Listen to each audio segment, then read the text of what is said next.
All right. Hello there, folks. Today we're going to talk about an interesting topic, at least in my opinion, and that is technology and education. What works, what doesn't, how do we improve it? But let's get started. And from my understanding, I went to high school. I graduated around 2013, in 2013, actually. That was my high school graduation year. I noticed during my time over there, we had a lot of technology that we had at my school, and like very little, if any of it, was really used effectively. Like we had these things, these smart board. Basically, it's like a chalkboard, but it's like a projector on there, and there was some sort of like thing you could go like draw and shit on there. But like most of the teachers had no idea of how to use it, so it was just kind of like there. And we'd kind of joke around with it. I think maybe like once or twice a year I'd have a class that actually did something with it. It was mostly just used as a projector. And these things, I mean, I don't know the exact cost of one of them, but they don't seem like it's your little rinky-dink sort of soft, like sort of hardware. Like it was a big old smart board over there. It's probably at least probably multiple thousands, probably like $4,000 I'd probably give it. Yeah, my school too. In middle school and high school, they started with the smart boards, and then they got these things called the Promethean boards, which were basically like a smart board that was better quality. It worked a lot because with the smart boards, like you'd have to pick certain pens with certain colors to write it. But the Promethean board, like when you picked up the pen, you could pick any color you want, and it was a better board. But all the classrooms got it, and all we did was use it for as a projection board. For most of the classes, like some of the teachers definitely like wrote on it and did stuff. Like the math teachers used it a lot, but you could do the same with a whiteboard with different colored markers, and I bet you that the cost of buying new markers is substantially less than buying all those boards. And a long term, in maybe 600 years, the boards would be cheaper, but then you'd have to replace them with other stuff. And then you're using those projectors longer, which kills the bulbs in those, and those aren't cheap, and you gotta replace those. And that's not very eco-friendly, is it, tree huggers out there, So you'd save electric costs and costs to repair the projectors if you got rid of Promethean boards and smart boards and just use whiteboards. Well, I think I looked it up, and for the base model, I think it's like $900, but they're typically around like $2,000 to $5,000 for these guys. So I mean, this is, and that's not including installation. I mean, this is a pretty expensive piece of equipment, and like I don't even think my math class had it. We still use projectors like back in math class. All my classes had the Promethean boards except a few. Like it was like a rare thing when you didn't have it, and I'm like, wow, we're wasting money on this. And then we make all. My school district made a bunch of budget cuts on a lot of other stuff, but they didn't cut back on that. I mean, because we were talking about, this isn't technology, but I'll mention it, because you could argue it's technology if you really want to get technical, but the bus system, we had so many buses, and it was, where the middle school had their buses and the high school had their buses, but then they combined them to save money, which made sense because a lot of high schoolers drove, so it was like, it was packed, I remember, the first few days, but after that it wasn't bad. That was actually a decision that when I was young didn't like, but I like looking back at it now. Well, like that's kind of what we did. We had middle and high school had a bus, and elementary school had a bus. And that was probably because middle school's only 2 years, at least that's how it was in my high school area. But like, another thing that's kind of like, why do we have it? It's like libraries. I guess it's important for kids to have books, but like, who really reads books these days? Just like who goes to the library? Like you can do all that shit online. I know when I was in like high school, like they still had, like when I was in elementary school, they didn't really have any sort of good online sources. Like that was back in the day, but like high school, they started going to have these online like library things like EBSCOhost and all that jazz. Mm-hmm. And, like we didn't really have. They started going to use it more and more, and by the time I was a senior, it was like, why even bother going to the library? Because like, I mean, I feel bad for those librarians. Like, what the hell are they going to do with their jobs? It's like a shit job. Like Yeah, you it's had to gotta be go to get a boring. master's degree in like library science or something, and then you barely get paid. Like I don't even know if you get paid as much as a teacher because who really wants you? Yeah. I mean, in high school, I never checked a single book out of the library, and I think in middle school, I only did it because I had to for a research project. I don't even know if I checked it out, to be honest. But I never checked the book out. I never even looked at a book in the library in high school. All we ever did was go on the computers and look shit up, which is just the future. Like, I'm the biggest defender and lover of books, don't get me wrong. But that's not how you get information that's most up to date anymore. It's on the internet. You don't use encyclopedias anymore. You use Wikipedia. Yeah, that's a, They didn't like us using like most teachers didn't like us using Wikipedia. We had a couple most. who were like, no, you Yeah. can't do it. And I kind of was a bad kid. I was like, I was in engineering like class in middle school, and we were on Yeah. Wikipedia for stuff, and I like changed the Wikipedia article. This was before they had like those instant bots to go and get you, and I changed it to like the monkey butt truss, and it was like popping up at everyone's. I was like, oh hey, look at this, and then they found me and like, hey, naughty, naughty. Oh man, that was the day. I felt uh, like $1 million. I was like, oh, this was the greatest thing since sliced bread, or like tapping like a kick me note on someone's ass, you know. yeah, I mean, most teachers were pretty anti Wikipedia, but like, funny enough, like my two history teachers were cool with it. Because the one guy like openly used it like in class, which was pretty funny. But the other one, he shows how to use it correctly in a smart way, which is when you find information on Wikipedia, every little bit of information, all those articles has a number above it, which is a footnote. And you go down to you click it or go down to the bottom, and it has the source of the information. Then you go there, and you have your information from a proper source. That's the smart way to use Wikipedia for a research paper, so that you don't cite Wikipedia in your works cited, but you actually have a quick way to get information, and you have a legitimate source, at least in the professor's mind. But that's a good way to use technology, I think, is research. Research is a time-consuming process, and you want to do it quickly. Use a computer. You don't use books. It's a waste of time. Sorry, I love books. Books are fabulous, and I have a lot of books on my bookshelf right here. So I'm not someone's anti-book. I'm just saying, in this world, to find information, you have to use the computer if you want it done quickly.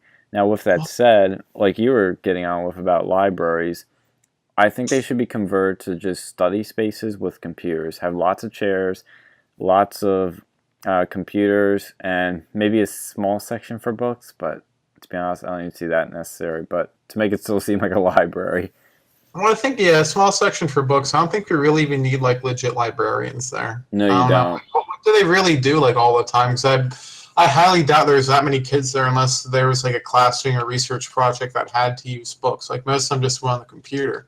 Yeah. And the thing is too with the computer, like I know when I was in high school, but always like the worst part about research papers, it was that stupid like it was like MLA citations. That was ML such a format. pain in the Yeah. ass. And then like when they invented like the citation machine or whatever on the internet, and Yeah. it would automatically do that for you, that was a godsend. Yeah, it And that's why was. I always use online sources. And same thing in college. And like thankfully, at least at Penn State, they had a mechanism in place where like if you wanted to go and cite a source from like their online library, it would automatically like give you the citation stuff. Yeah, those are nice. It made doing stuff so much easier. Like holy crap. So I know when I was in high school, we had a whole class, like multiple classes on just MLA citations in English. And it was the most like asinine stuff. So you had to go and put a semicolon over here, and then you had to go and like start another line over here if you do this, but you can't put a period if you do that. And I was like, oh my god, Yeah. like this is just so much wasted time. Like just put a freaking link on it. Like, why do we have these MLA citations? Like these stupid, like long ass citations. I'd rather just do like a link, have the ISBN number and a page number, or like why can't we just do that? Why do we have to have like 4 different formats and all this other stuff for this bibliography? Just have the title of the book, the ISBN, the title of the book, the version of the book, the ISBN, and the page numbers used. Well, that's basically what kind of MLA is. I know it has more information, but I get the point. What annoys me is that there's multiple, like there's Chicago MLA,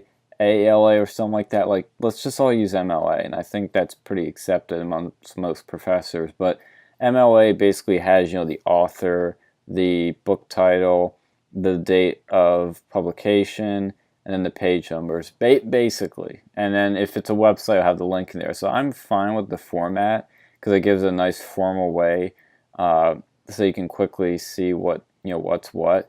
But the pain in the ass part is, like you said, is like it's got to be this certain format, which I understand that. We used to use we use Noodle tools in my school where you type in all that information and it would create the citation. So I never actually had to do it by hand. You're But lucky. yeah, I was. But that would still take a lot of time because you had to type in all the information. But with Citation Machine and what's the other one called? EasyBib. You just paste the link and it automatically will find most of the information. Like, that was a godsend for me because I've never had that easy. Like, I think that they should all encourage using EasyBib and Citation Machine because that to me I'm perfectly fine with that. Oh yeah, we were like looked down upon when we tried to do that stuff in my high school. Like, it was complete BS. And another thing too is just like, oh my god, this is the thing that pissed me off with my high school is they ended up like switching us all over to Macs just like 1 year. Yo, And yes. I don't know how much they spent money on that. Like, how much money they spent because we had like it was almost for like every class had like this whole like rack of Mac laptops, and these are Macs, so they're not cheap. Like, how the hell did the school get all this money? Is what I wanted to go know, because and we barely made use of them in some of these classes. And they'd always get broken. And then we had these kids. We had the Mac desktops too in a couple classes and a few of them. And then they had like all these tech guys. We used to have like the Windows guys, and they had to like five. I think we had like one Windows guy left, and then everyone else was like the Mac guy. And then I think a year or two after I left, they switched it over to Chromebooks. Oh, wow. Well, that might not be a bad idea, to be honest with you. Well, you got to go and bring the Chromebooks home with you. You didn't get to bring the MacBooks home with you. And then, like, you had to sign a waiver, and then you had to go and pay, like, $20 for insurance. And then you could, like, pretty much do whatever the hell you want to the computer, and it'd be fixed under that $25. Like, some guy shoved a pickle in the computer screen during lunch, and then it was fine because they fixed it. He paid for the insurance. No, this guy actually didn't pay for the insurance. My friend was telling me, he was, like, they had, like, a student-run tech support. So, like, he was part of the tech support, and they're like, "Why do you shove the pickle on the computer screen?" Like, I don't know. And then there's some other kid who, like, he ended up like popping up in the firewall or whatever because he kept like going onto Pornhub like 50,000 times. He kept trying to go there, and it was just like it was a number 3 like searched website. And they're like, "Who's doing this?" It's like this one kid ended up getting his like I think he got like a detention or something for that. It wouldn't even bring him to the website, just kept trying to go there. It's like, what a dumbass. And then people keep trying to go and install, like, they go and, like, hack the computer or whatever. They'd install Linux on there, and they'd be able to detect that because they have software to detect what version number you're running. And they had all sorts of these little things. They always found ways around them. But, sorry, I'll let you finish. I'll explain my computer situation. But, yeah, I mean, in general, I think it's a good idea to have people have their be able to go and use have a school laptop for them, or like a school computing device. Doesn't even necessarily have to be a laptop, as long as it's like relatively cheap, something so they can like use it, I guess. But my problem with it is just like people keep using the computers more and more, and it's just like people don't know how to do shit the old-fashioned way. So try to go and read like a book, and most of these people would be like dead without the computer. And I feel like it's important to go and teach computer skills. Don't get me wrong. Like, I remember back in my high school, we like in like middle school especially, we had typing classes. Oh, we never had those. We had like this little typing video game thing on the computer to increase our words per minute. And I think when I went to high school, they just got rid of the typing class. They used to have like a dedicated like semester-long class on how to type on the computer. That was, I guess, a holdover from the days that they had typewriters. I mean, this is how kind of in the Stone Ages my school was. But I think it's important for the computers, like, that you'd have something on there so you can learn how to use them. But like, I think that you have to like know what you're going to do and integrate them to the class setting, because they can really easily be a distraction tool. And especially with like people bringing their own devices like cell phones, I really don't like that in the school environment.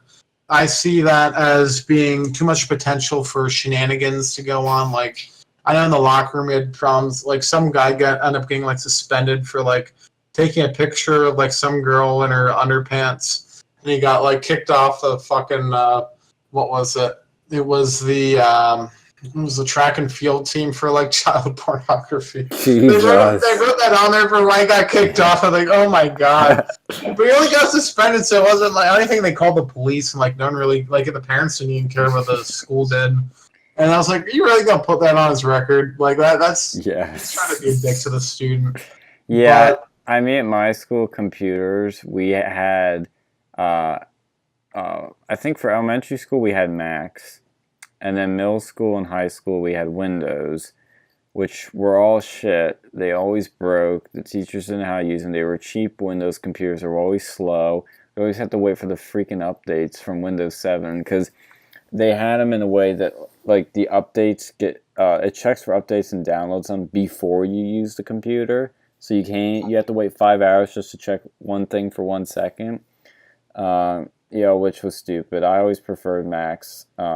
In general for educational use and for productivity use because the software is integrated better and they just work better.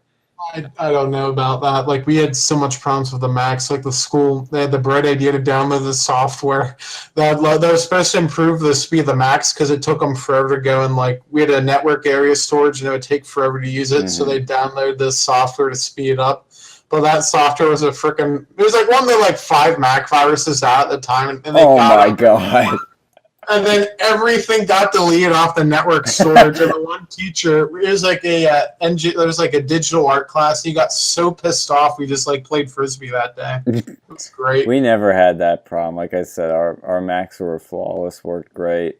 And in middle school and high school, we didn't have a single Mac, I think, except in the music room, in the band room, we had them. Because they had GarageBand and we didn't do anything with them actually, but I know it shows you how useful it was. But the art department would have them because the software for arts and stuff generally works better on them. But in terms of cell phone policy, we weren't allowed to use them in class at all. But of course, you could have them on your person. In lunch, you could use them. At least in high school, because middle school, I didn't even have a phone till I was in, I think, 11th grade of high school. Yeah, 11th, junior year of high school is when I got my first phone. But before then, everybody had them for the longest time. But you could use them only, during lunchtime and study halls. That's the only time you could really use them. Or in the hallway, I think you were allowed to. Yeah, I think you were, but I really didn't do that. But the terms of distractions, like it wasn't that as bad as I thought it was gonna be, but that would definitely be the number one like distraction thing I would probably say because people would pull them out during class sometimes. Some people listen to music, while they were in class, but teachers would catch them and take the phones if they did. I didn't see it as the worst thing to be honest, but I could see where it could be worse. But I'll just finish this one thing on the computers while I was thinking of it. I'll let you go. Because we had this thing with the computers where we didn't have it where students could take computers home or laptops because we didn't have any to do that. But the year after I graduated is when they started that. So the people in the grade behind me were the first to get that. And they gave them kind of shitty Windows computers that were, I think they were Dells. They were pretty shit. And I don't mind that idea necessarily, but I think most people had computers. So I'd only, allow it for, either you pay the full price or maybe a discount rate, or if you're a low income family that doesn't have a computer, like I'd be perfectly fine with them having one. Because then they can't complain, oh, I don't have a computer, so therefore I couldn't do my homework. Like, I don't know if you need them for every class, so that's my kind of concern. And like, we never would need them in class because they told us we couldn't use electronic devices when taking notes or anything. Like, you had to use pen and paper, which I would always get bored as shit, and I'd probably start fucking around a computer. Yeah, like, see, I did that like my senior year. I just started bringing my laptop to school, and most teachers didn't really care my senior year. And like I would just start like browsing the internet and stuff, and like piss off my one teacher. He was like, "Oh, you don't be playing games." Okay, and I just stopped using it in that class. But like, it's just such a big distraction. Like, I don't think it's necessary for kids to really bring it home. At least not until like high school. Like, if you want, and most of the time, teachers don't even like integrate them effectively into the school setting. Like, yeah, you can have a couple of teachers who do know how to use them correctly, but for the most part, they just kind of mess around. Like, they just kind of throw it on as an afterthought. Right. Just kind of moved it on to the classroom things. Oh, yeah, we're going to do this on the computer. Like, yeah, if you're writing a research paper, I think it's useful for that, but I don't see why you need to bring them home. Like, honestly, probably a tablet would be better. But even then, like, what do you really need to use them for in this day and age? Like, I think at some point we are going to have it so that you just do, like, an online, like, you go into school. And here's, like, kind of my futuristic scenario, how I see it being done. A teacher's going to record a lesson plan in, like, an online module. And then the kids are going to go into this, like, the school setting. And it's not going to be like a regular school. There's going to be like computers on the school desks, and there will be a couple monitors around there to make sure you don't, hurt each other. And they will basically go on there to ensure that you're doing your work, you're not like jacking off and whatnot. And they might have like had that at Penn State. Oh, geez, that's not. I mean, that's for like high school and stuff. Yeah. But I think it'll eventually just go down to where schools aren't so much schools, but they're just like these sort of like computer areas, like, and it'll be emphasizing like security and stuff. And you can talk, and like there'll be lunch, I guess, because you have to have lunch for the poor people because they need to get their food somehow. Like, I mean, it's true. Like, if they can't, if their parents can't afford food, and they somehow can afford to have a kid. Yeah. And that's a sad state of things. But anyways, there'll just be these people, and there'll be the monitors to make sure they're not doing anything wrong. They'll go on the lesson plans online. They'll go and watch like a video or something. Or maybe it could be a live remote thing, and you could have like significantly larger class sizes, and then you'd have these people over there to go and answer like basic questions. And if it's anything super complex, they'll go and email the teacher and ask them questions like that. And I feel like that's the way schools are going to go in the future. I'm not particularly fond of that, but I see that as being a major way that they can reduce costs, because basically, and then it kind of ensures that everyone's getting the same sort of lesson plan. So you could have like a grade A teacher give a lesson plan, and then a bunch of other areas can just copy that. They'll, the school district will pay them a certain amount of money to go and use that. And we will have a lot less of a need for at least like high school teachers and probably middle school. I don't think you'd be able to go and do it with elementary school because they're too young at that point, but I could be proven wrong. They'll basically be like an online class in college, but in a setting where the kids can go and do it on their, like, instead of going to like regular school, it'd just be this. And then if you're rich, you just do homeschooling, which would basically be the same thing. You get the same sort of lessons, but you just have it done it in your home environment. And I think that would be a major way they could save money. And the parents who aren't poor would probably just have them do it at home. And then the parents who, they're working class, they'd probably bring them to the school, and the school would deal with all the stuff. And that's kind of what I see happening. I see a lot of negatives to this, but I mean, in terms of cost savings, this would be great. You'd have a lot more of an emphasis on security over there to ensure there's not anyone going crazy. A lot less opportunities to go and just like get into trouble. And I mean, I guess you could have physical activity to integrate in there. There'd be like one gym class or something, or like maybe you'd take every hour, you'd have like a 15-minute break or something like that. And it would be a lot more self-paced. It would be very sort of like, it'd prepare you for, I guess, like remote working jobs. And then like if you want to go and do something hands-on, you go into like a more technical school. And that way you'd have, it would really be kind of broken down like this. So if you're a regular kid, you want to go to college, you go to this sort of school, and they'll teach you basically, it'll be completely online. If you want to go and learn a trade, you'll go to like a trade school that'd be more or less the same now, except for like they have a section where you go into a computer lab and you do all your like academic stuff there, and then you learn how to weld stuff or plumb things or install, ducts or build cars, whatever you want to go to school for technically. And then, yeah, I mean, that's kind of like the way it would go. There'd be those two sorts of schools. And of course, there'd be private and charter schools that would do it the old fashioned way. Because honestly, I think that's probably better for kids. But I don't think this is particularly bad because technology is there to say you can go and stream the video session of the teacher. It Yeah. won't be the human to human interaction per se, but it'll still get you the information, and it'll get you the same information if you live in the south side of Chicago where like you might get shot and the teachers don't give a crap about you versus if you're in like this hoity-toity like California area. It would kind of be it would be like really the great equalizer because everyone would be getting the same basic information and that we put in the same sort of environment. And I mean, they could eventually make it so there's just like one particular curriculum in like all public schools at some point. I feel like that's the way it's going to go. Not that I'm a fan of that, but I feel that if they all like, it would make it's kind of the way of the future. It's going to happen. The teachers.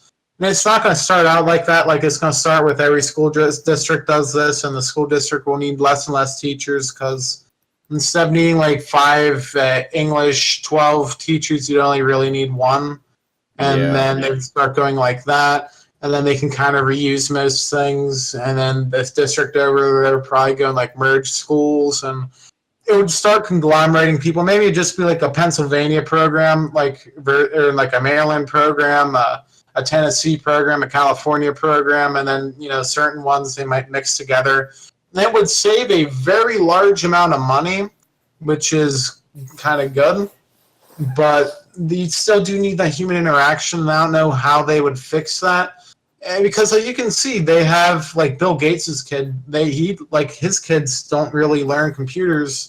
They have like in the Silicon Valley, they have it where they have classes where they don't even touch a computer till they're like 14 in some of these school districts. Like they're really against computers, even though their dads and like possibly moms are in the computer industry.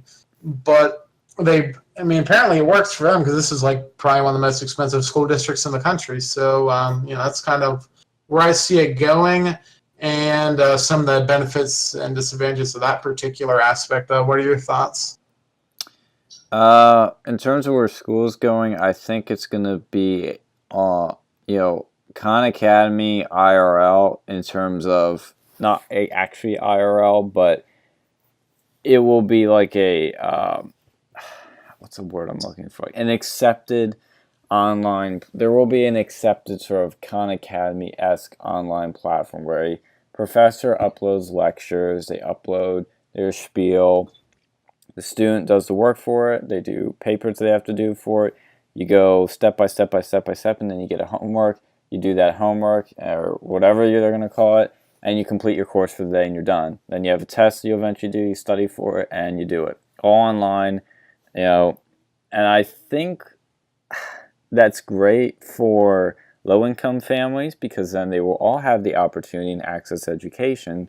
So theoretically, they'd become smarter and they could get out of their low-income situation and become middle to upper class, which is great. I think education, in terms of innovation, is the greatest thing that could happen to the country and could really uplift a lot of people out of poverty. But the human interaction part is a difficult part in that. How do you keep people socializing and talking to each other when they're not going to school every day? That's where I could see it when I say Khan Academy IRL, is that you go maybe to a school with just computers, maybe for an hour you do your lesson in, nobody talking on the computer there, but maybe probably bring your own, BYOC, it'll bring your own computer, would definitely be an option. You do it, and then you start talking to people, you have a lunch break, where you talk to people, you have maybe a recess or exercise, a gym or something, class that you do. And so you get your lunch, talk to people, you have study hall, talk to people, and you have a gym where you could talk to people. I think that'd be awesome. That would be, probably what I'd envision a school being, is where online and then the human interaction side of it in terms of lunch, gym, and study hall. But, that's a lot of teachers that are going to be gone. Not necessarily. Some people are probably going to be saying that. Not necessarily, because you're still going to have professors going to have to make this material and put it online. Now, you could then say that professors will shrink in numbers because you only need one to make the content and put it out there, and it's out there forever, and nothing's going to really change because they do regurgitate the same course every year. Well, the courses are going to get updated, and somebody's still got to grade these things, especially if you do written stuff. So there's going to be that element to it. And then there's stuff like where you do presentations to improve public speaking skills. So maybe you'd have to have a public speaking class that's with a teacher in person. So I think that human element you cannot fully eliminate. That's still going to be there. I think it's just going to be diminished. Like where I go to college, there are online classes that are offered. I've never talked to the professor for those. And I've learned that online classes are the future for a lot of classes, but you're still going to need that human element. It's a complicated thing, but in terms of, like you were saying, public or charter, how it's going to look, public schools are definitely going to be around. They're probably going to stay kind of inefficient as they are. You're probably going to see private schools develop this online stuff faster. I like it where it's public, private, and charter, and you have an option. I'm for the school choice thing, except I know people are going to say, well, you still got to pay the school tax even if you're going to private. I would personally change that so that if you do choose that option, you would either pay a far less tax rate or no tax rate for school tax, but it's a little complicated matter. But I think the more schools you have, the better the competition, the better things will be. But with public schools, the funding situation sometimes doesn't, encourage innovation. Like anything, if you throw a lot of money at it and you guarantee money, they're going to spend it however they want, and it's not going to be efficient. So that's the one thing. I know we're supposed to try to figure out solutions here. I think I don't see where that's going to go, but people can't, because everybody always brings up the homeschooling option. For 99% of Americans, that's not an option because both mother and father have to work. They can't be around for their kid, especially during middle school and high school when, you're a teenager, you can live on your own, you don't need mommy around to watch you and do things. So maybe in elementary school, but even then, I wouldn't homeschool my kid. I wouldn't have the time. I'd rather be spending time having fun with them and doing stuff. And they need a social life. They need to start making friends, so they go to the school. So I see homeschooling maybe only for rich people or, special family households, but most people would go to public school, and quite a few go to private/Catholic schools. I think Catholic schools are stupid, to be honest, because they're super strict, super that's good conformist. For some kids. For some kids, yes, but I think for most normal kids, that's just, unproductive and creates conformity. So I would see actually Catholic schools probably diminishing in popularity big time. I don't think that's going to happen. Here's kind of what my thoughts on that are. We're going to have the public schools are going to go eventually, like just because of budgeting concerns, they're going to go online first because it's going to be a lot cheaper because they won't. Maybe they have like one English 12. Maybe they have like one English teacher for the entire school district. Like they could do super cost-cutting measures with that, and they go and limit it to like there's like big computer room, and they'll cut costs like that, and that's what's going to happen to public schools. And people, the parents will probably have a charter school that's more traditional, like what we have now, maybe with a mixed sort of level. Private schools, they could really go either way, but chances are they're not going to go online. They're going to go probably full human interaction for the foreseeable future because people will want that. They will pay the extra money to have that for their kids. Mm-hmm. They want that discipline out of the private school. And they want to go and instill in them those values. And that's going to be like the one that changes last, in my opinion. And then for the parents, like you'd have the option, I imagine, of you'd have the same curriculum, same exact everything if you homeschooled, like a public homeschool. And what you could see is like if you have friends, like you go to your friend's house and you do school there. You do homeschool there. It's all going to be on the computer. They go and sit around, probably eat Cheetos or whatever, and do that at their friend's house, and probably like a rotating thing. And that's where the middle class will start going. They'll have like homeschooling parties in case like some of the parents they end up like having to go to work. Because most people these days, they can at least work from, like, it's starting to become more and more common for people to work from home. And so they would kind of look after the kids, like, especially, like, I mean, this is at least for, like, high school. I don't know, middle school and elementary school, I don't know how well that would work. But at least for high school, they'd be able to go over, they'd have these sort of parties. They'd go over there, you go to your friend Bob's house, and then, Bob and Jim and Jack will be over there, and they'll all be doing homeschool in like the basement or whatever.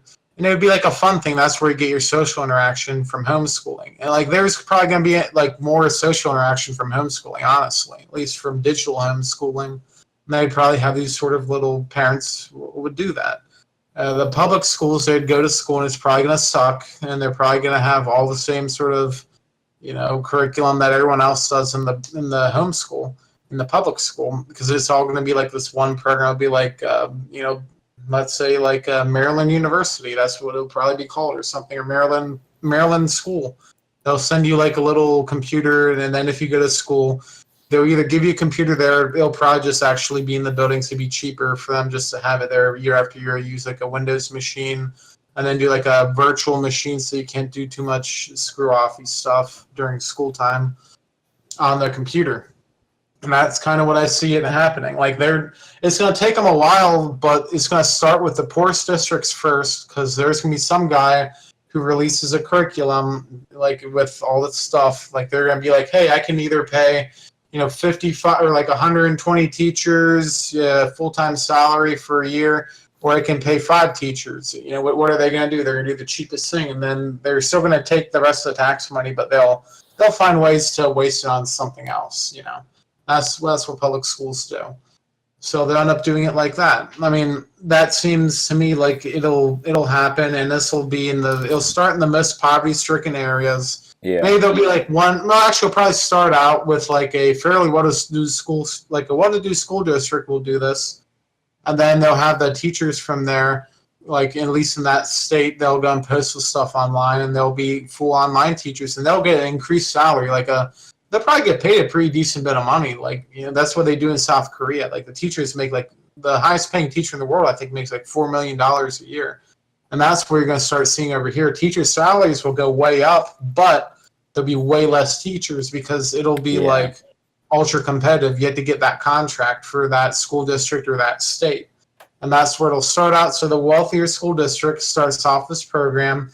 And then, like this cheaper one, this fairly poor district or maybe a couple of these good ones will do it. Then this fairly poor district will do it, and then it'll all start happening as a domino effect, as a cost-cutting measure, and it'll spread across the country. And that's kind of what I see. It's a sort of like this new order that's going to be going around, and New World Order. Pretty much like the new education order. It's going to be completely different, but the kids will love it. And then they'll probably like an app on your phone, so that when you're at home or when you're at wherever kids hang out, like, I don't know, the Taco Valley or with your friends, and then you just go, I need to go and do my assignment over here, blah, blah, not like they actually do that, but they can. Yeah, I was going to say, they're not going to do that. But they can read on their phone in case they don't feel like lugging books around, because you only need to wear like a backpack, you just need a computer bag, because you won't be bringing stuff home anymore. Well, see, here's the thing. I do agree. I think I'm actually going to change change my mind. I think it is going to start with the public school, because online is going to become more popular, because they do need to cut costs big time, and that's going to be a quick way, easy way to do it. But I think in low-income areas, like you were kind of saying, like that's definitely where we're going to see it starting big time and happening real good. Homeschooling, though, I think, in terms of homeschooling online, which is a lot different than regular homeschooling, I think, I could definitely see that becoming a big thing in low-income areas, because, like you said, you just go on your phone, you do your work from home, you don't have to worry about going out in the hood and getting shot while waiting for the bus. It's safer, theoretically, and you can help your parents because, whatever's going on at home. So that's, I think, definitely a possibility. But in terms of traditional homeschooling, I think that will increase probably among the rich big time, but for most people it will not happen at all, because like the problems I mentioned before, kids don't socialize with homeschooling, and their test scores will probably be lower, because you need an expert in these fields. You need a math teacher, you need a science teacher, you need a history teacher that's an expert in these, or close to an expert as a teacher's going to get your parents, they're never going to have that level. And that's where these courses are going to be designed by those people, and so you'll have that wealth of knowledge. I know history will obviously get slanted with a lot of revisionist history, but you'll have alternatives out there. You could have your Khan Academy, you could have your Gym Academy, and your Smith Academy out there. That's what I do see with online is there's going to be a lot of choices, a lot of competition, and hopefully people will review this shit and you can find the best one for you. Because the problem with, if you want to go to another level with universities, that's a whole different can of worms because those have big names behind them. And that's what I think you could see with a lot of these public K through high school, K through 12, as high school, duh. K through 12 will then get those big names like Penn State, Harvard, Yale, but for that lower level, you'll start to see those things become big names and gain a reputation. The only problem is, will it become a thing like with universities that are publicly funded, where even when you do try to cut costs with stuff like this, they're still going to get big budgets, and they're still going to increase tuition, increase costs of everything, even though everything's cheaper. Well, they'll always find a way to keep that taxpayer money. They're not going to get rid of that unless, like, maybe it'll happen in a couple districts, but they'll find a way, like, to increase the cost somehow. That's the way taxes work. You'll never see a tax decrease unless, like, someone really makes a big deal about it. But that's what I meant with homeschool. It's not like traditional homeschool with, like, books and stuff. Yeah. Like, they already have, like, digital homeschool. They've had, like, online school for years. But, like, it's going to see a major increase in the public because it's basically going to be like how I could do homeschool at home or I could do more or less the same thing at school. Why do I want to waste time going on the bus and doing this and doing that and then being stuck in front of monitors? And they're going to have, like, a lot less fun at school, and there'd still probably be, at least in the public schools, like, limited interaction because there's going to be an increased focus on security and all this other, like, anti-bully, anti-this, anti-that. Like, you just do the same exact thing at home with a lot less restrictions. And if you have as long as you have, like, the money and the resources to look after the kid, it's probably what. Don't. Well, I mean, a lot of people these days, they can, like, at least one of the parents can work from home. It's like, at least in the corporate world. Yeah, but they still have to work. That's the problem, is that you can't put your full attention on the kid, and that's when things don't go well. And when the kid's not at school, they do lose that, like, because the problem is, you're assuming the parents are good and they give their kids structure, enough structure, but not too much structure. Where the school comes in, which they shouldn't have to act like the parent, but sometimes they are needed to give kids some structure. And that's the problem I fear, is that when they're doing their schoolwork at home, like if you're a student like me, like I'll get it done, but I know a lot of kids that won't get it done. They'll goof around and, do whatever and not do their work, and their parents won't care. So, it is a hard balance. And those people go to a public school, most likely, or a private school if their parents have the money. And that's what it's going to be. Like, you'll either be home, if you're middle class and you can afford to do that, because they'll have those little homeschool clubs. Like, what I imagine is you're just going to have, like, Bob has Monday from, he has Monday work from home and Friday work from home, and then he'll do it over at that time. And then, Jim has, Tuesday and Wednesday, and then Joe has Thursday and Friday and blah, blah, blah. And they'll take care of it like that. It'll be a rotation. And then and that's where they'll get more interactions in this, like, homeschool sort of scenario than they would in actual school. Because the kids can go and sit down and talk to each other. Versus in the school, they'll probably just be told to shut up and sit in front of the computer screen. Because the schools, they aren't going to care about gym class. Like, they'll probably... Like, a lot of schools already get rid of gym classes. They'll just see it as an extra expense, and they can go and put that money into their wallet somehow. So they're probably going to get less social interactions in school, and you'll have more social interactions at the homeschool opportunity. I don't think so.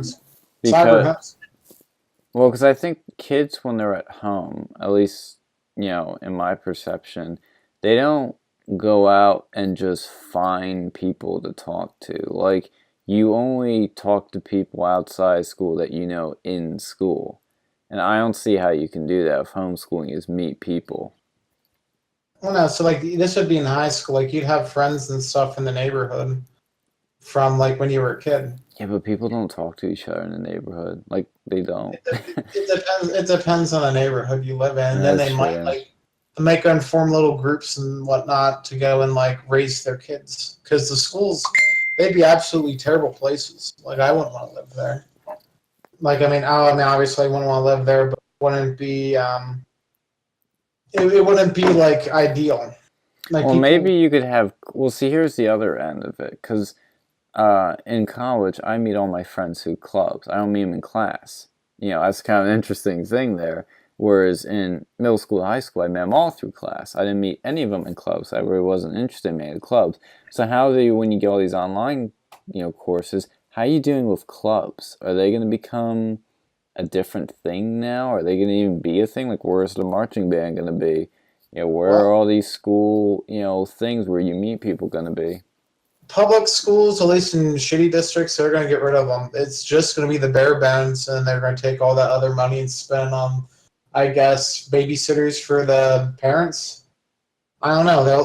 They're going to go away in the shitty public high schools, and that the only ways you'll get that is through like the charter school program, and then like maybe people make their own clubs with their like neighborhood school association, which will basically be a homeschool association, a I hope cyber they home would, because association. I think that's a big problem. Like, I'm not one to say the government should fund all the arts and stuff, and put all the money into it. Like, but I think with schools, I think arts should be funded because that creates a culture at a young age.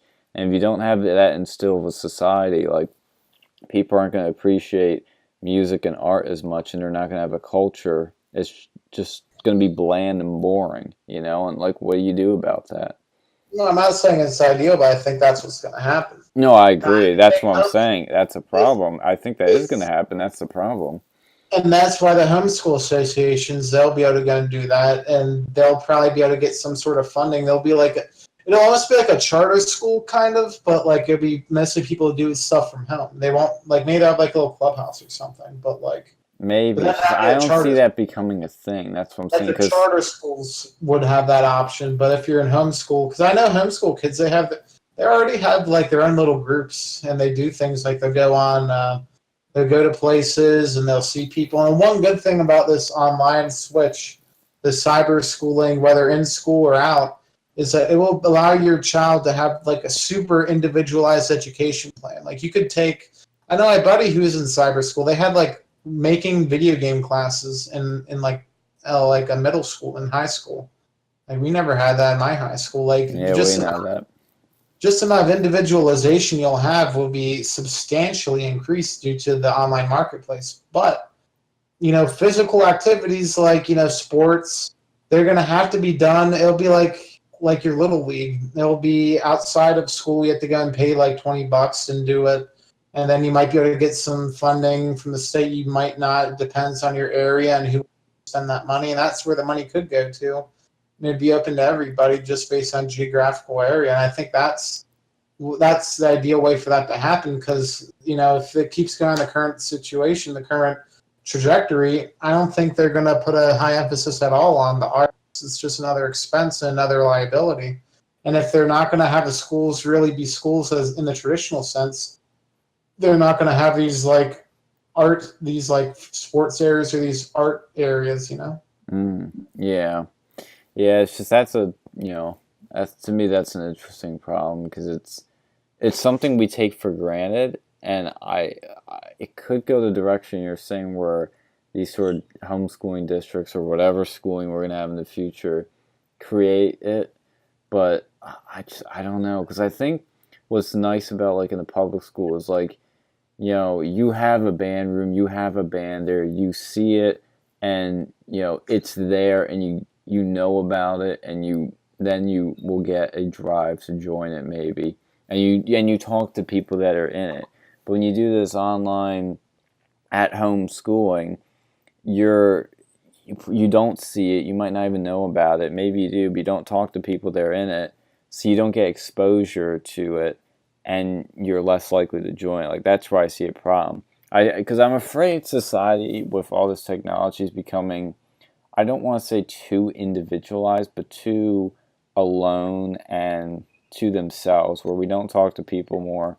even though we can talk to people more, through Facebook, Twitter, and all this online stuff, but we actually aren't doing face-to-face interaction anymore. We're doing gaming with people. We're doing all kinds of other stuff, but we're not, playing soccer anymore. We're not going out and doing this or that. I mean, it's a hard thing to balance, because there's a lot of stuff I love about the internet that I would love to do over other stuff. Like, I don't like sports. I've never liked sports. I'd rather be shooting a video or creating graphics or playing a game online with people. Like, I'm the type of person who'd rather be doing that. But at the same time, I also value talking to people. I also value camaraderie and having fun and just hanging around and doing stuff. And maybe playing, this is the one time I would play sports, is with a friend, because we're just fucking around. It's not serious, and that's where I'm afraid that's going to get lost more and more. It might just take a different form, like I said, to like gaming with your friend online or something, but I don't know, because Fortnite's like the shit right now. It's not anything. Pokemon Go was the closest thing to human interaction that was the shit, for a time. Yeah, I feel you. I think it really depends. Like, the way that this could go down, and I think this is the way it needs to go down, is it's going to eventually go. The public schools, they're going to become mostly just for poor people. There'll be the cyber schools, and that's where most people who can afford to do that, they're going to go, and they're going to and they already have associations, and they're going to have to go and you probably have to pay money for it, or maybe it'll go out of your school taxes, and there'll be like tax vouchers and whatnot that go to that. But that's going to end up being ideally what happens, because this is the trajectory. This is what's going to happen, most likely, unless there's like a huge turn of events. But just because people can save a buck, they'll try to save a buck. And then you have your private schools and your charter schools. There'll be physical interactions. And if your school district has a charter school, hope your kid gets in there, because then they'll be able to get the traditional education. If you go to private school, you can get the traditional education. You don't have to worry about all this other nonsense. And that's like it. But for public schools and for the cyber school, they're going to need to have these associations. Now, the school, they might be able to fund this, but I don't think, especially, like, it's going to become more and more of a poor thing to go to public school. It's going to be like back in the, like the 20s, like when public schools just started to become a thing. It was mostly for poor people, I imagine. That's kind of like what's going to end up becoming again, because people won't want their kids to go there, because it'll be like basically sort of like a prison, and they're going to want to cut costs at everything. And then they're going to have, like, maybe they'll have some opportunities for some sort of physical activity. They'll probably be required to do this and that because of state or national standards, but it won't be very good, and there'll be a lot less people in there because they can just do it from home, the same exact, at least for lesson plans. But on the other end of the scale, there'll be a lot more individualization. You'll be able to go and do exactly what you want to do if you know what you want to do. They'll be able to go and like get you stuff so you know what skills you have. Maybe they'll invest more. Maybe the one good thing about this would be it allows schools to invest more money in guidance counselors, because that's really important.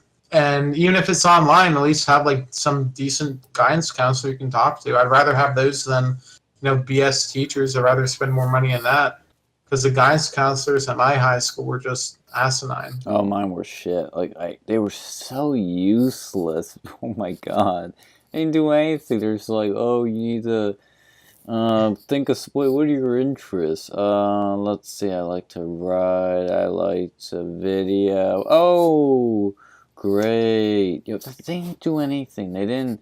You almost need psychiatrists. Like, you need like a Jordan Peterson to like be your guidance counselor. Well, actually, I think the one, like, a potential, like, best case scenario would be, since the economy seems to be going more towards, like, art sort of things, away from, like, manufacturing, and, like, even from coding, as computers more and more take these jobs. Yeah. Maybe schools would be more art integrated, that have more sort of artistic areas, and that would be, like, a major part of it. Oh, absolutely. Especially with automation and AI going to take over in the future. What are we going to do for work? The only thing we're going to do is entertainment. And we're going to always want to be entertained. There's obviously going to be stuff people are going to have to do, and that's going to be a thing. But entertainment's going to become more of a thing than ever. and you're gonna want to do entertainment. And so, like, yeah, I think arts and slash entertainment is gonna be a big part of schools. Well, see, there's another kind of factor in there too that I think you might not really understand. I don't know how much the future is really going to be able to like have super advanced AI, because computers in general, like look at the processors. They're starting to go and hit like a soft wall right now, because like we've already got these processors so small, it's like they physically can't get any smaller, or else like it'll be like it's like getting atoms thick, these little like micro like nano processors. Well, can they be bigger and be more and be better and faster? Well, there's a certain limit, because like it's per inch, and like you want to have the smallest processor so you can generate as much stuff in as small of an area as possible Okay. for a computer. And we've already gotten them so small. Like I don't know if we're gonna be able to get them any smaller unless quantum computing takes off, which it might not. And we're starting to go and kind of stagnate. Like, yeah, we can do some awesome things with AI, and that's gonna probably keep increasing, but I think it's not going to be as exponential as we think right now. Like I think that the trajectory of like what we think our future is probably isn't going to be quite as big as what we're thinking. I think it will be when you read the stuff about deep learning. I think it's called, and I think then there's super deep learning that is being developed. I'm blanking on the terms for some reason. I could be right on those. There is definitely huge potential that this, and it's accelerating. The development of AI have grown exceptionally in the past few years, and are projected to be, like it's getting there faster. And what I'm saying is like a lot of simple jobs, a lot of labor jobs, a lot of manufacturing is going to be taken over with AI, and it hasn't been taken over yet.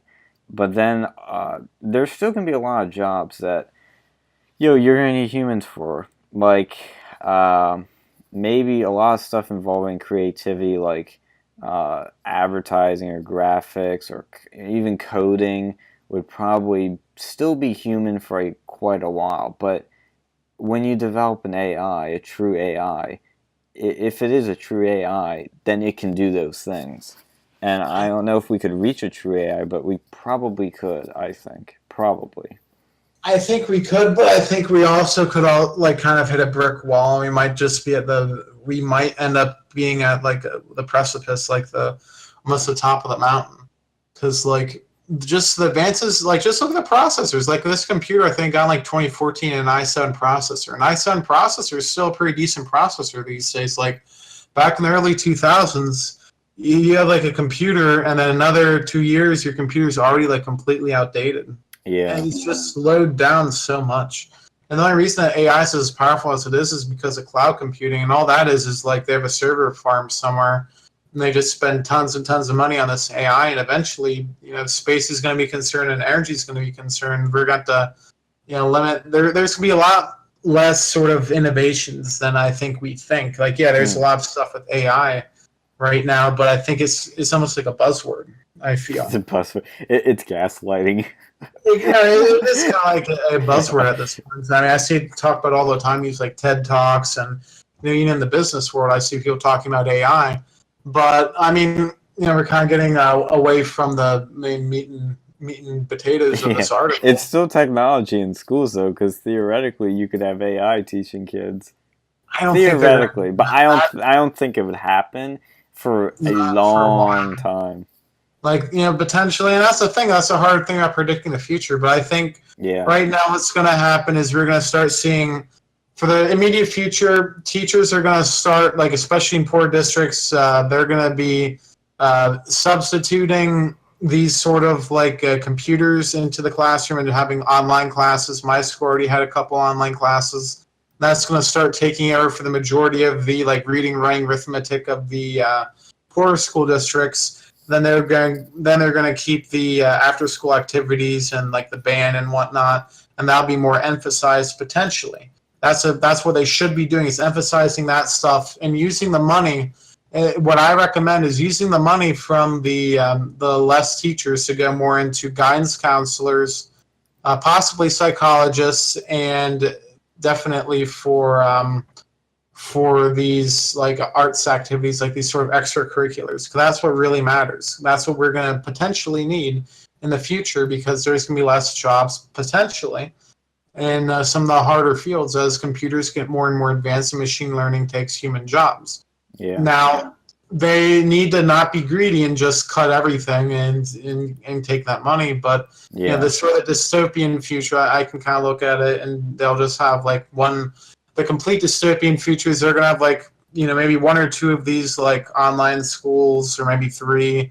There'll be like a Ford, Chevy, and Dodge of the online schools. Maybe you'll have like your international version, and then you have your opportunity to choose one. And even in the worst case scenario, there will be a lot of student choice, a lot more than what's currently available, but it'll all be online for the public schools. And and then they'll just be basically learning like areas that make sure that it's going to basically be a glorified prison.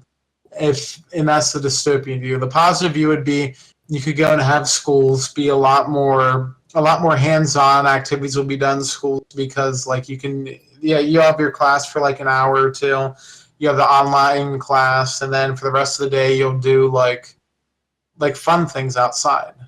Mm-hmm. You'll do like human to human interaction. I mean, that's sort of what I see as possibly happening, but yeah, you know. Yeah, I mostly agree. The only thing, like, I think I really was, because I think what you're basically saying is it's, you know, in-person schools that you go to will be more focused on things you can't do online. Like, that will be the central focus, which makes sense. I think that's definitely going to happen.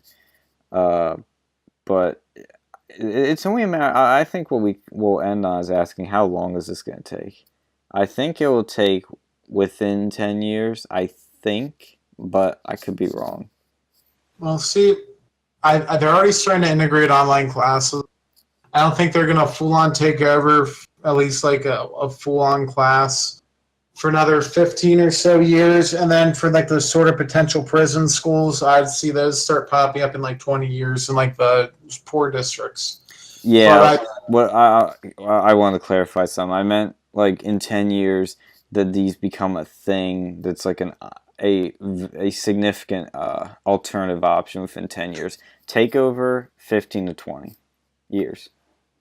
Yeah, I mean, they're already starting to go and kind of do that. And then colleges, I think that's a completely different story. But, you know, actually, you know, I think we can kind of deal with this over here, because right now, college prices are going so exponentially high.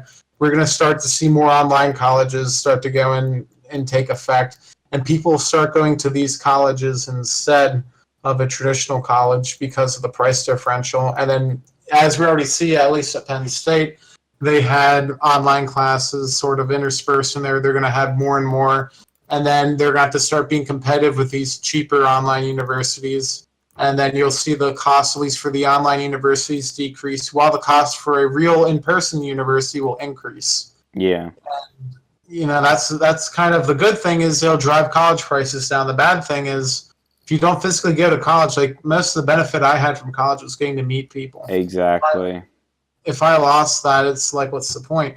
And so I think that might happen, and it really depends on if they keep jacking up the college prices. They need to go and start marketing better these online schools, and it depends on when the industries will really start biting and hiring people from these online-only schools that are cheap. So I think, you know, potentially 15 years for that, potentially sooner, depending on like if major industries start biting, and like if you start seeing these tech boot camps start to rise up more and get more command more salary and get more recognition, I think it could be sooner. But I think probably like 8 to 15 years for colleges, and I would say 15 years before you start seeing the first classes like fully, like first like really full integration in public schools. 20 years until you start to see like these potentially mostly online only schools slash arts focused like public schools that have online components and start popping up.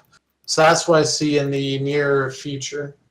Yeah, the only thing oh shoot, I lost my train of thought. What were you mentioning? Colleges and Oh yeah, colleges. Yeah, the cost decreasing because of online classes. Theoretically and technically and practically, it should all decrease costs of colleges. But unfortunately, it's not because the universities are still, they're just going to raise tuition prices. They're just going to raise all kinds of other things, and they're going to get away with it because they can. That's the problem. Private schools could, have a valuable alternative in terms of cost, but they don't have that name recognition that Harvard, Yale, Penn State. Private schools are more expensive in general. They are, but they have the potential to be cheaper, but they won't be. At least not for a while. But maybe with this online stuff, they might try to be. I don't know, but the problem is public schools are public universities.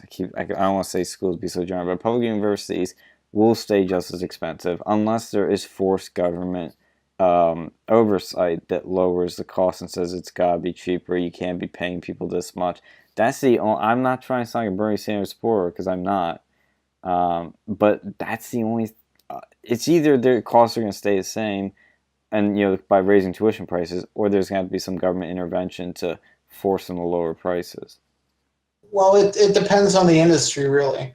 Because the reason that people go to these big universities, these big name universities, is because of name recognition. Exactly. But once you start to see name recognition for these online-only universities, that might be half the price of a regular one.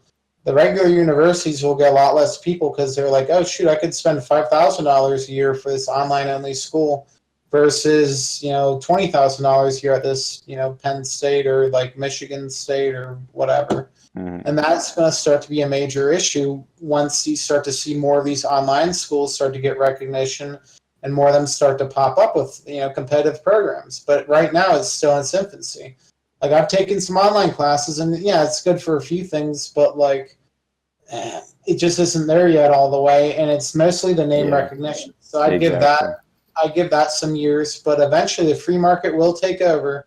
And these universities will either be what they're either going to do is just start importing massively foreign students because and then that might be a legislative route, and then they'll get less public funding from that and have to switch to private university, or they're going to have to start competing with these online only schools, and that's not going to be able to happen at their current price points. Even that these schools, they have online programs. They might have a regular university, but they have an online only program, and those are still significantly cheaper than the regular university. It might be several $1,000s cheaper just going to take it online, and you might see that the disparity increase. Yeah. All right, but anyways, I think that was a pretty good discussion. We looked a little bit into the future. We were fortune tellers today, so. We're always trying to be fortune tellers. We try. It would be fun if we look back and we see how we're right on a lot of things or deeply wrong on others. Yeah, take a look at us in 10, 20 years if this video doesn't get shut down and we're still alive somewhere and YouTube's still a thing. Yeah. Yeah, we might be on some alt media. All right, but anyways, so that's going to go and talk to you guys today. Subscribe, and share Versa Media.